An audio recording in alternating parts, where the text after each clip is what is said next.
What's up, everybody? As many of you know, I love the fade down technique. A lot of people, they'll fade up, and I've done many tutorials on fading up and the different steps. However, my all-time favorite technique of cutting hair is the fade down technique. And the reason I love that, I feel like the blends come out better, but also I just feel like it's quicker. So usually I would start with cutting the top of the head, and then I would work my way down on the fade to eventually bald it out, the very last thing. However, there's been many people that said that they want to learn how to do the fade down technique. However, they said they get lost in the process. They don't know where their guidelines are, where the next steps they should take. So basically, I want to put a video together really quick to show you guys a good way to learn how to master the fade down technique. We're gonna put guidelines in there first, and then we'll show you how to fade it down. Also, when I was at CT Barber Expo, I ran into Austin, which I believe is the actual owner of Gamma. So Austin was asking me some questions about the clippers while I was at the CT Barber Expo, and he said, listen man, I've got a new blade I want you to try out. It goes on any Gamma clipper, and it's the deep tooth blade. And he said, try it out, tell me what you think. So in this video, I was able to use that deep tooth blade on my X Ergos, and I was pretty impressed, man. I feel like they got something with that blade. Just cut through hair a lot smoother. Felt like the blend was smoother. So anyways, make sure you check out Gamma and the new deep tooth blade that they have. But come on, let's go check this video out. All right, so let's get into this haircut. So basically what I'm doing now is cutting with a #1 closed with the grain. And anytime I do a fade down technique, I always like to start with the top first.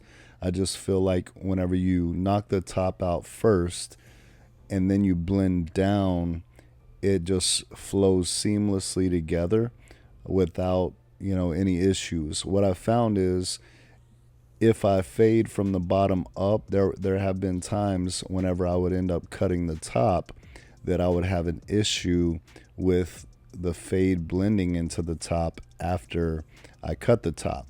Maybe some of you guys know what I'm talking about, maybe you don't. However, for me, this was just a solution. I would cut the top first and then I would do the fade. And you can still cut the top first and fade up, or you can cut the top first and fade down, but I prefer always cutting the top first. I just feel like it helps you to get your blend right and matching the top length of the hair. So once again, I've been doing a #1 closed with the grain, and then I did that on the side as well. Now, just to show you a little bit of what we've already done, I did one side, did the back. This is not the finished product. This is actually just the rough draft, then we come back in and clean it up. And I wanted to keep this video in real time during this. It may look like it's sped up a little bit, but this is real time. You can look at the people moving in the background, kind of slow. I'm just moving kind of faster. So what I did with a closed clipper, I created that first guideline where I wanted the fade to kind of end, or a little lower than where I wanted the fade to end. Then I opened up all the way and made my second guideline about 3/4 of an inch, and I'm moving quick because that's how I like to do it, and then we just come back and do the detail work later. So now I have the #1 closed, and I'm making my third guideline. I'm not worried about blending at this moment because we're going to fade down. I just wanted to show you guys how easy it is to create the guidelines that you need in order to fade down. So whenever I'm going up, I closed the clipper and made my first guideline, open the clipper all the way up, no guard, and made that second guideline. And then I came in with the #1 guard all the way closed and made that third guideline. Now I'm going to come in with a 1.5 guard fully closed, and the reason I'm doing that is because the top is at a 1 with the grain, So, and it was closed. So that 1.5 closed kind of blends right into that. So I'm doing that 1.5 close in the parietal ridge area, just kind of tying it into the top. And as you can see, the blend's already starting to come together just with those steps. And, I obviously it's a rough draft, but I'm moving quick through here. And imagine if you were doing this all the way around the head. I did it by sections because I wanted you guys to see me work on this section. But normally I'm spinning them around. So whenever I have my clipper closed, I'm making my first guideline, and I'm not punching it in. I'm just kind of flicking it in with the blade flat against the head, so that way we don't have a hard line to take out at the bottom. So now I have now that we're going to start fading down after that 1.5 close, now I have my number 1 guard open, and I'm just going to kind of flick at that line between the close 1 that we created and the 1.5 close that we created. So I'm just kind of tying that in with a 1 open. And now, just like a fade down technique, if I did not put any of the lines in, I would have did the number 1 closed on top with the grain.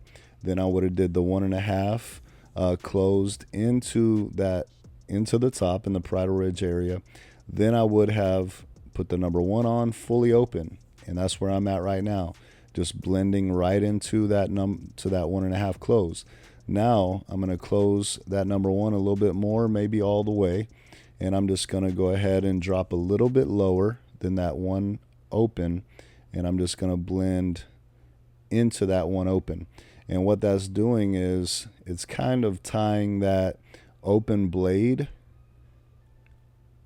and that 1.5, or that 1 open rather, together.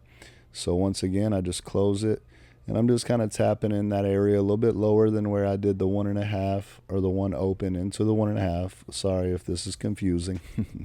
Trying to speak quick. And then I'm going to go ahead and put on my 0 guard or my half guard, and I'm going to have that halfway open.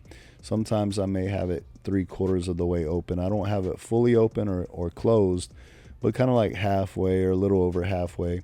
And I just kind of come in with the corners, and I just flick at any dark spots, and then I'll close it all the way and start flicking at the very bottom line that I can see. And I just kind of try to tie all those together, so you can kind of see what I'm doing. If we did not have any guidelines to start with, there again, I would have did the 1.5 closed into the 1 that was already on top with the grain, and then I would have dropped down just a little bit, and I would have had the 1 open and blended into the 1.5 that was closed.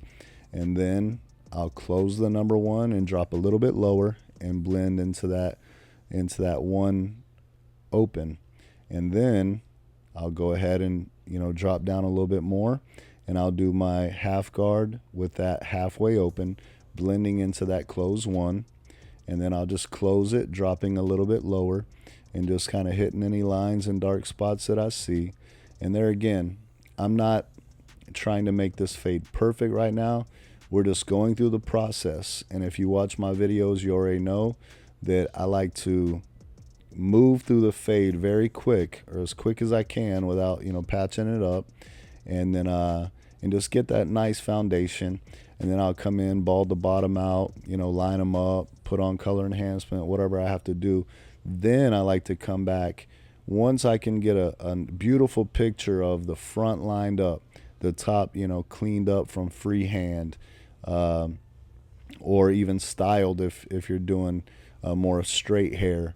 Then I'll come back in with a better picture, and I'll say, okay, this needs to be cleaned up, that needs to be cleaned up, and I start doing that. So now that I've taken off that half guard, now I'm just going to go ahead and open the blade back up fully, no guard, and drop a little bit lower. And I'll just kind of tap at lines, and as you can see, I'm kind of using the corner of the blade to hit any dark spots that I see.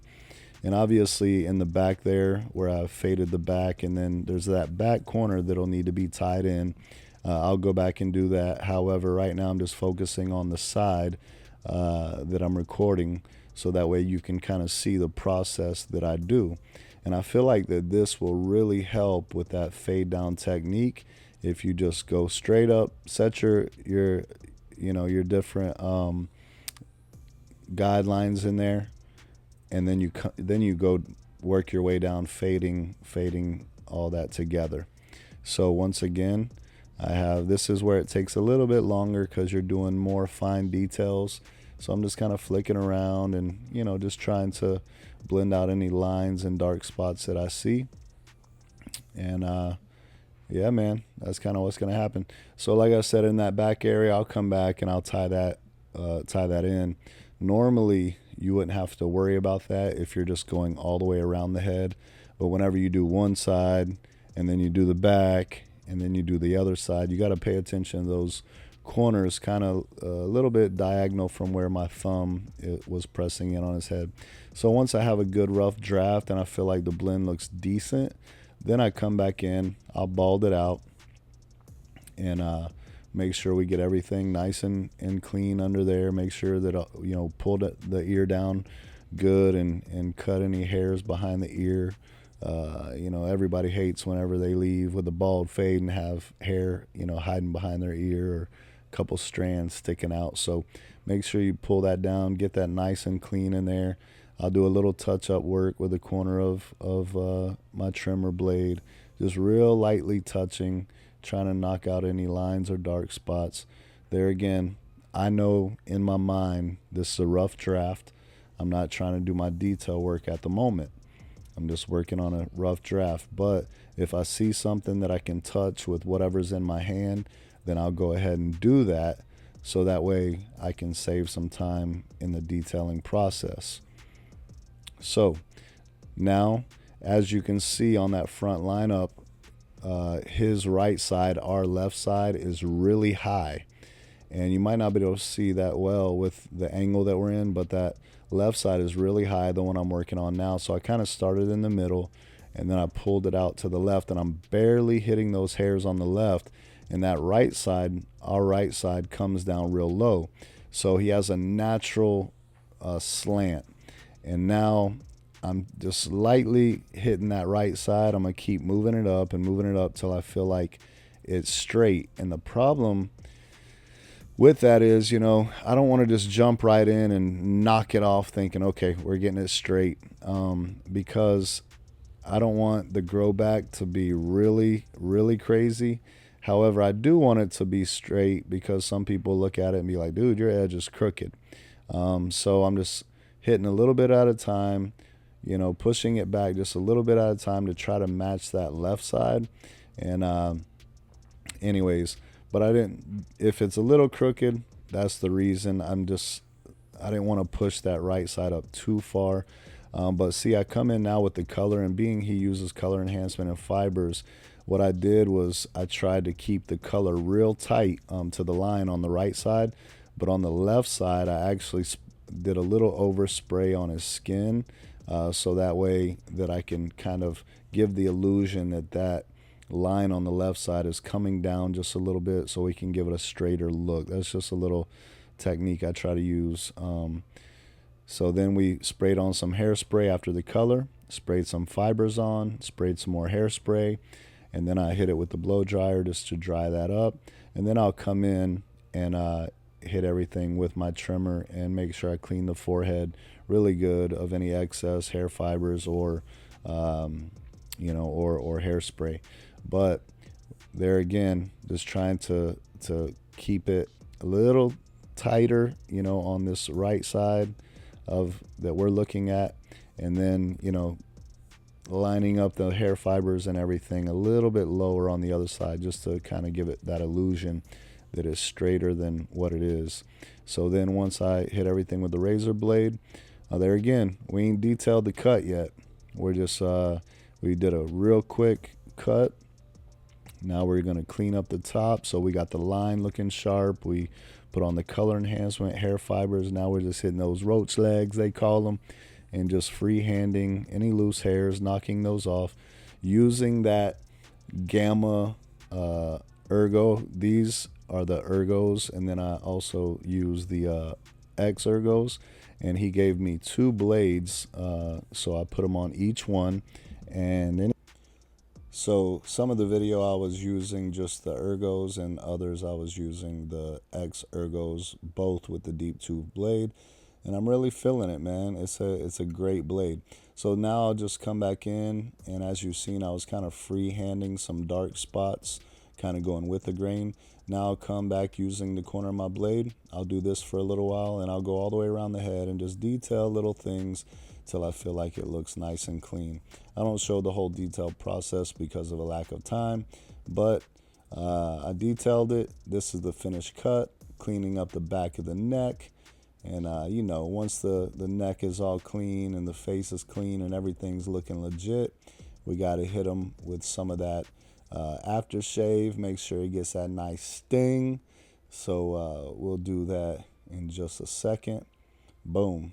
Hitting them with the aftershave. I just tell them to close their eyes. Man, if I shave their face, I'll hit them on the face. That mister is great. But anyways, that's the finished cut. God bless you guys. If you're not subscribed to my Instagram, or follow me rather, make sure you do that at S.Craft_blends with a Z. Until next time, God bless you guys. Peace. I'm out of here.